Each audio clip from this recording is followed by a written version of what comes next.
Murray, who's been a very good friend all these years, and John Bonine, who is an absolute inspiration and not just a national treasure, but an international treasure. Yeah. The fellow that really sparked PILC and ELAW. What incredible examples of community, of building community nationally and internationally. So I want to thank John Bonine.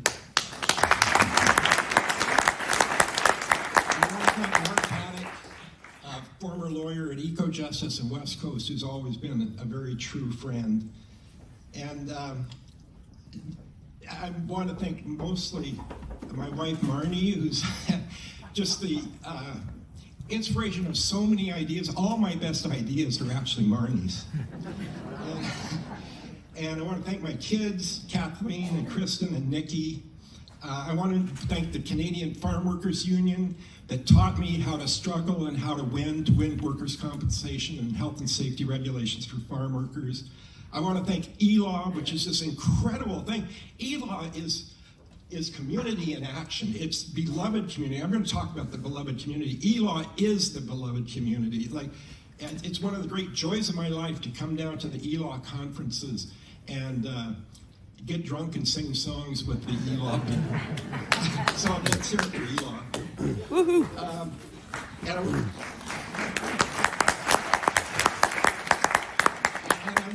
I want to thank the Environmental Law Center and the 26 Environmental Law Center students that are here, came down from Victoria. Thank you for coming, because you actually have made my success possible.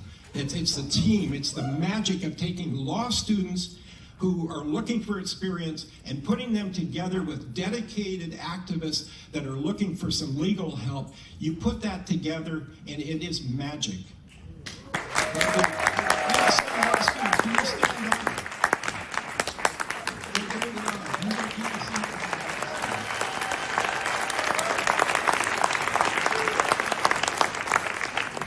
Of course, I want to thank Bill, but I want to say a few words here.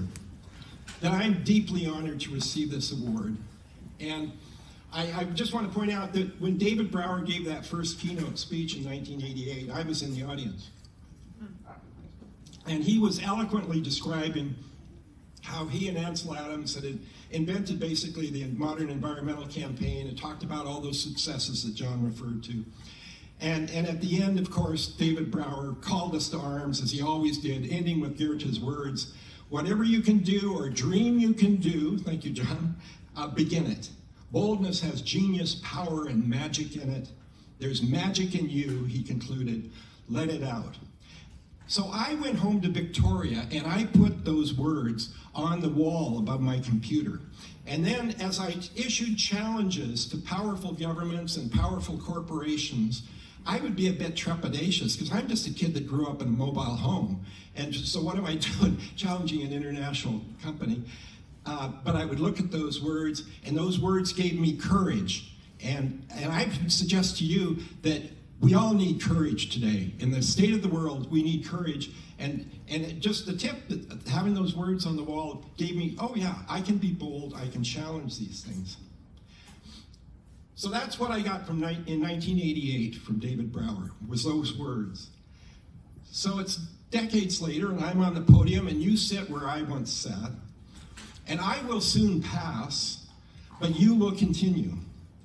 What words can I share that might be of use? The greatest challenge of our time is what I want to talk about, the climate emergency. Because we all know that climate change is bearing down like a runaway train on us, with ever more catastrophic wildfires, heat domes, and atmospheric rivers.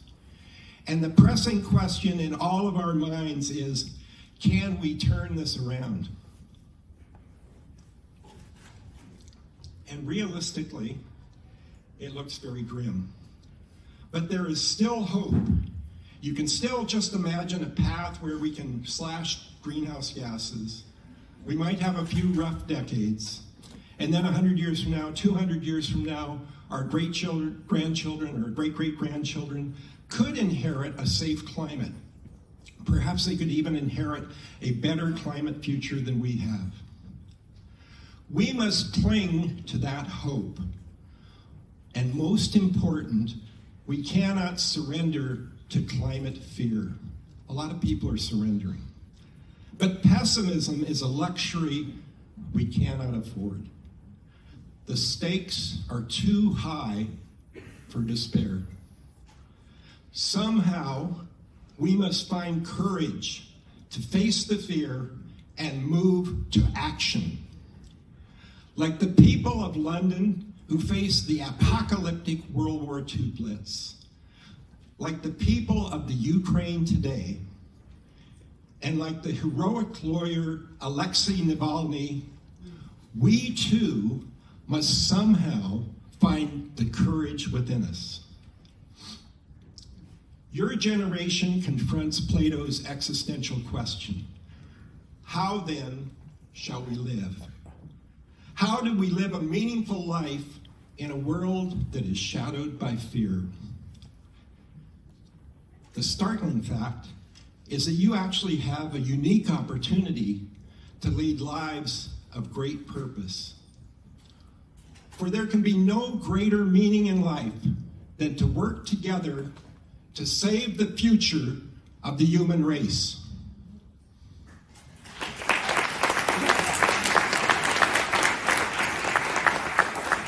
And in that work ahead, ancient wisdom counsels us to choose hope over fear and love over anger.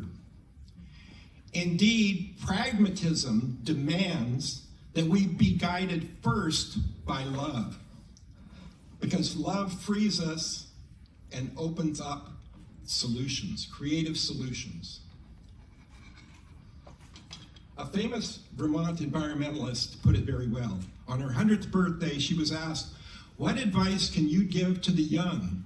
What is the secret to a meaningful life?" And she replied, "There are just 3 things: love yourself, love others, love nature." Martin Luther King lived in a time as divisive as our own, fighting some of the same political currents, and indeed some of the very same people, like the Koch family, the Koch brothers, that we face today. And King brought down a fascist political system in the segregated South, and he brought it down while he was wielding a little book of his sermons that he titled Strength to Love. Because his basic message was community. He called all to join together in a beloved community. And he clung tenaciously to that vision of community, even when the Ku Klux Klan bombed the house where his wife and children lay sleeping. You know the story. An angry crowd gathered, many of them vowing revenge.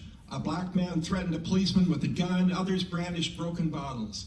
But Martin Luther King stepped out onto his shattered porch, a porch which still smelled of dynamite, and he called on his neighbors to love their enemies. And he said, "They are not our enemies, we will change their hearts." And in the end, he changed a nation's heart. And the U.S. segregation system collapsed. But his impacts went far beyond the United States. A lot of Americans forget this. He changed things in South Africa. Because in South Africa, Nelson Mandela was in prison, and he read about what Martin Luther King was doing. He read about the beloved community, and he adopted King's nonviolent methods to bring down South African apartheid. And in Warsaw, Poland, Lech Walesa read about Martin Luther King. And in Czechoslovakia, Victor Havel read about Martin Luther King. And in all the Eastern European countries that had been part of the Soviet Union, the insurgent people read about Martin Luther King. They read about his concept of community, a beloved community, and nonviolent action. And they moved forward and they freed their countries from Soviet communism. And other parts of the world have been moved by this concept of community and love, because King himself had learned much of his loving approach from his hero. Martin Luther King's hero was Mahatma Ghandi. And you'll remember that Mahatma Ghandi defeated the most powerful empire in the world. He defeated the British Empire and freed India. And what did he say? He didn't make smug jokes on late night television. Mahatma Ghandi said, "My goal is friendship with the world, and I can combine the greatest love with the greatest opposition to wrong." Martin Luther King's call for a beloved community transformed the world, and it defeated the reactionary forces that still plague us today. As I shuffle off the scene, I would urge upon you that we need King's approach once again to heal the social divisions that are preventing united action on climate. And fortunately, this idea of a beloved community is the most compelling idea in history. And it may be the only idea that can defeat the rising tide of fear, hate, anger, and frankly, fascism. Because the opposite of fascism is not communism. The opposite of fascism is love. We here have a beloved community. We have it at ELAW. We have it at PILC. We have been drawn to this room because we have fallen in love with the earth and with each other. We fell in love with nature in different ways. We have seen the photos of the earth from space, a fragile blue-green emerald with a thin layer of air, water, and land that supports the only life in the universe. We have stood open-mouthed as orcas leapt out of the ocean. We have seen the heron silently stalking fish in a lagoon at dawn. We have watched eagles clenched together riding the updraft. We have seen the salmon runs, tragic as Shakespeare, joyful as Easter. And these wonders have touched us in the deep heart's core. Yes, we have fallen in love with the earth and with each other. We have found community with each other as we hiked together in alpine meadows. We have found community as we sang songs around campfires. We have found community as we lay on the earth under a vast canopy of stars, talking half the night with our friends, our brothers and sisters. And we have found community in recent years as Indigenous elders opened our eyes to Sister Cedar, the trout children, and all of our relatives. But now, to save Sister Cedar, the trout children, and our own grandchildren, we have to find a way to extend that beloved community to conservatives, to Republicans, and a whole bunch of people we may not agree with on other issues. Like Martin Luther King standing on his porch, we must win them over with a true and a beautiful vision, a vision of a common future for everyone's kids, a healthy planet with a healthy climate, with jobs, houses, and food for all. We must share our love for nature, its beauties and wonders, and our sense of community, and our love for all people, including miners and loggers and oil patch workers. And most important, we must share our love for our children, our grandchildren, and great-grandchildren. We must stress the common destiny of every single person on planet Earth, no matter their political party. Because we all share the same fate in an earth on fire. To paraphrase Benjamin Franklin, we will all stand together on the climate issue, or we will all fry together. It is urgent for us to reassemble the consensus that we once had on climate change. Remember that in 1992, we had that consensus. In 1992, the polls showed that 88% of Americans agreed that climate change was a very serious problem that must be dealt with very seriously. Now, that consensus was undermined after the oil industry ran ad campaigns obscuring the science and dividing the public against environmentalists. And oil money fanned division because They don't believe in community. They believe in this polarity thing. It's kind of working to stop action. But the oil money fanned divisive culture wars that led to, they fooled people into hating each other and voting against their own climate future.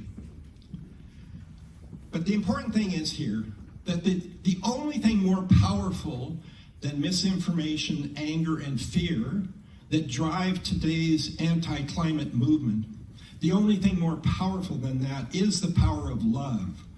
It's the secret weapon, which is the love of a parent for a child, the love of every grandparent for every grandchild.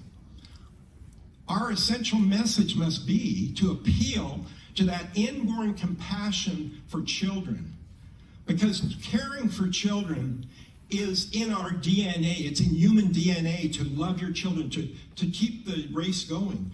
This caring for future generations is an evolutionary drive.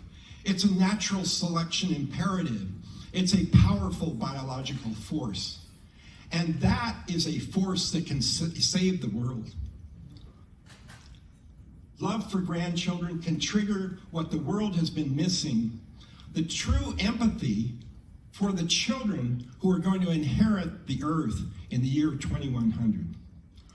Our most effective defense against industry-funded grievance politics is to consistently practice the politics of a shared beloved community and a shared destiny for all of our children. If we can adopt Gandhi's goal of friendship with the world, we can succeed. And here's the hard part for us here, folks. This means we have to check our sense of superiority at the door.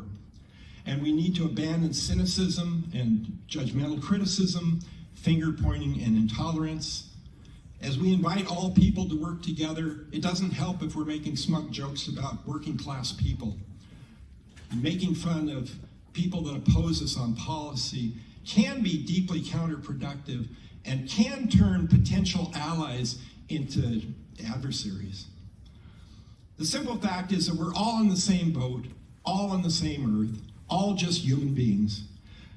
We need a little less calling people out, and certainly sometimes we have to call people out, but what we really need a lot more of is calling people in. We need to invite and persuade everyone to work together and keep this fragile boat afloat. We need to resist looking down on other people. We need to constantly remember our common humanity, our common frailties. Humility is essential. Most of all, in the existential quest to save the future, we need you to be loving and persuasive leaders.